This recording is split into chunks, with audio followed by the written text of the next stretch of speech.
Ever think about how long people have been trying to keep secrets? Oh, yeah, for sure. I mean, It's kind of mind-blowing. yeah. I think that messages were being encrypted literally thousands of years before the internet. Really? Yeah, it's true. That's what we're looking at today, the evolution of cryptography.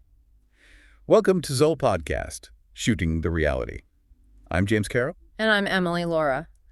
We're going to be taking a little trip through time, exploring how people have been hiding their messages and then deciphering them for centuries. Those centuries, it's crazy. Yeah. So get this, we're going to start way back in ancient Egypt. Buckle up.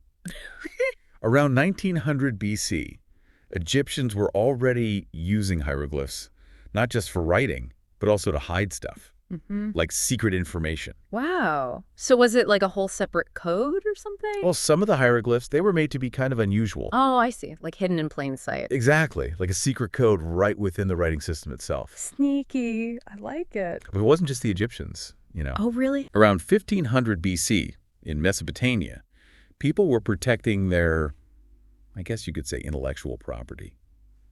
Archaeologists found these clay tablets, and get this, they had secret recipes for ceramic glazes written on them. Whoa. So they were guarding their trade secrets in clay. That's kind of cool. That's like the OG patent protection. Yeah. But let's move on to the Spartans, those military masterminds.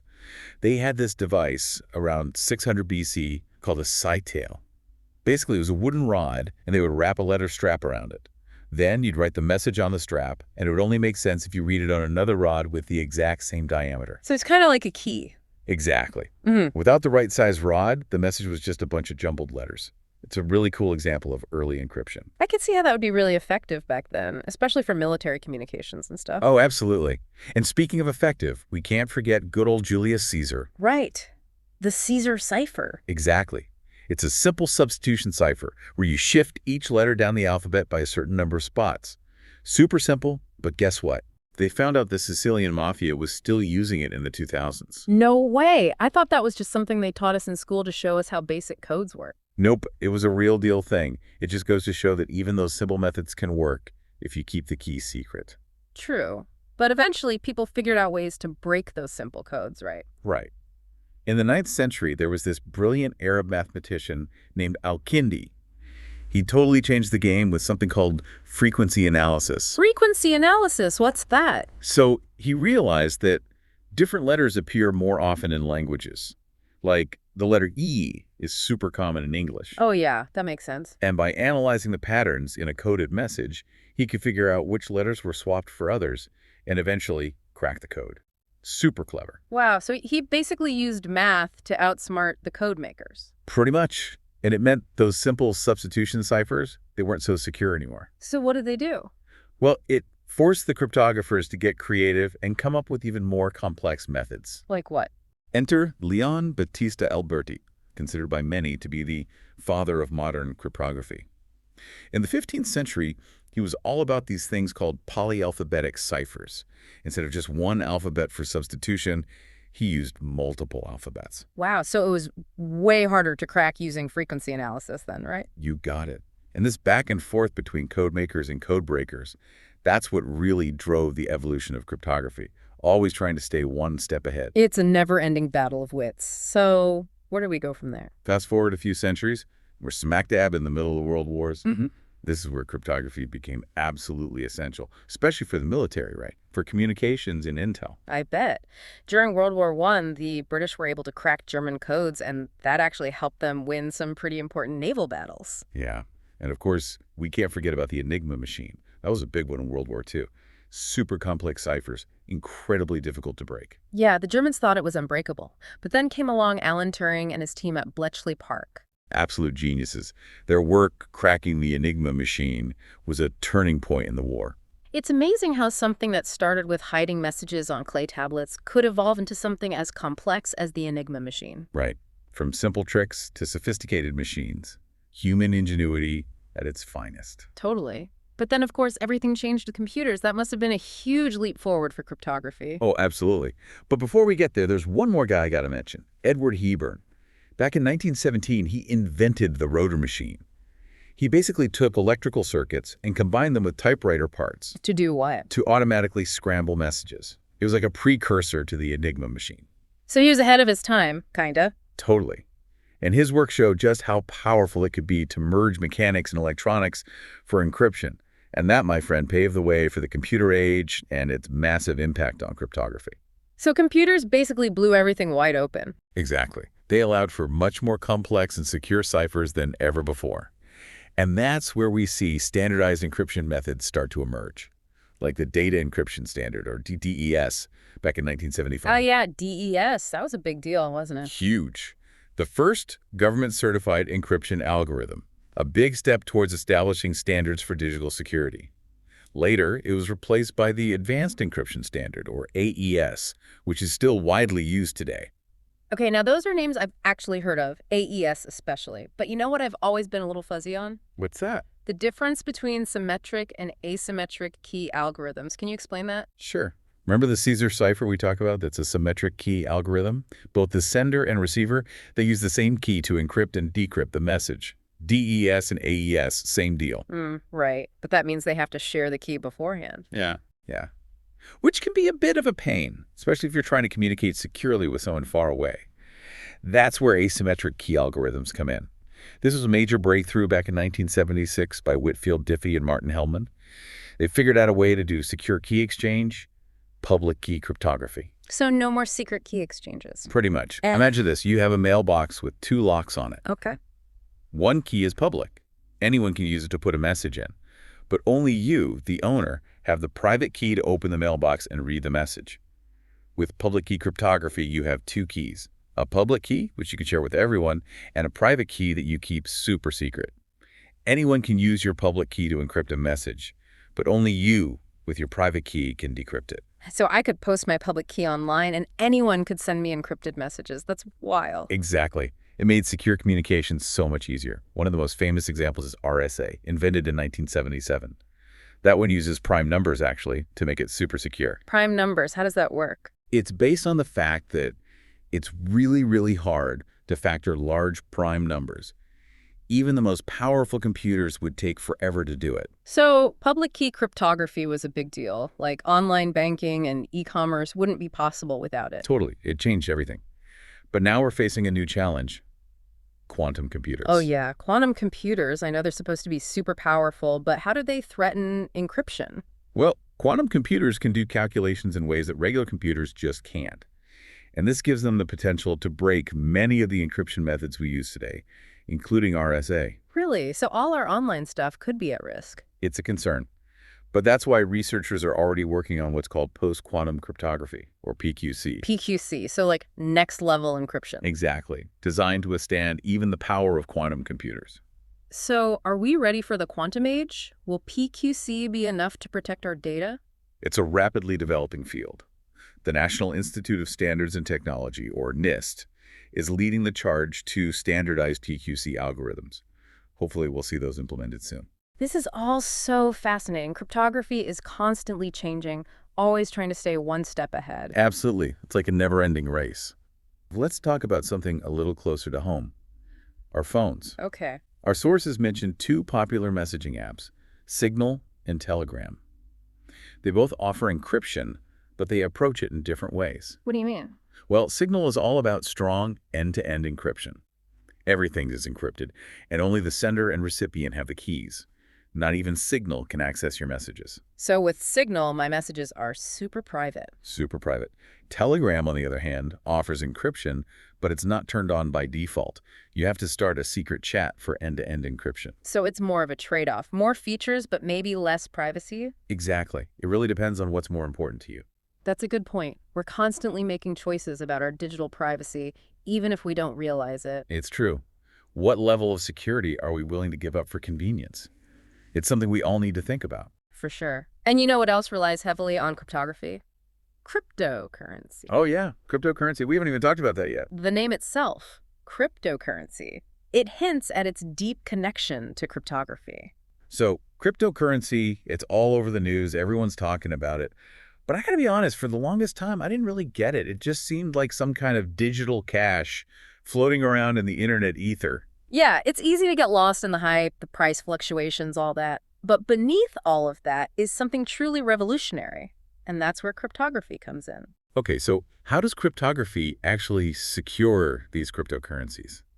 Like Bitcoin, for example. Explain it like I'm 5. All right, imagine a giant digital ledger, like a record of every single Bitcoin transaction ever made. This ledger is called a blockchain. A blockchain, okay. And here's the thing, this blockchain, it's not stored in one central place. It's spread out across a huge network of computers all over the world. So no banks, no governments, just this shared ledger. Exactly, decentralized. And to make sure that ledger is accurate and tamper-proof, that's where cryptography comes in. Tamper-proof. Yeah, like you can't mess with it. Every single transaction is verified and added to this blockchain through something called mining. Mining, like digging for gold. Are we talking pickaxes and hard hats here? Not quite. In this world, mining means using powerful computers to solve incredibly complex math problems. These problems, they take a ton of processing power. Okay, I'm following so far. Giant digital ledger, spread out, mining. But how does this connect back to cryptography? The math problems that miners are trying to solve, they're based on what are called cryptographic hash functions. Hash functions.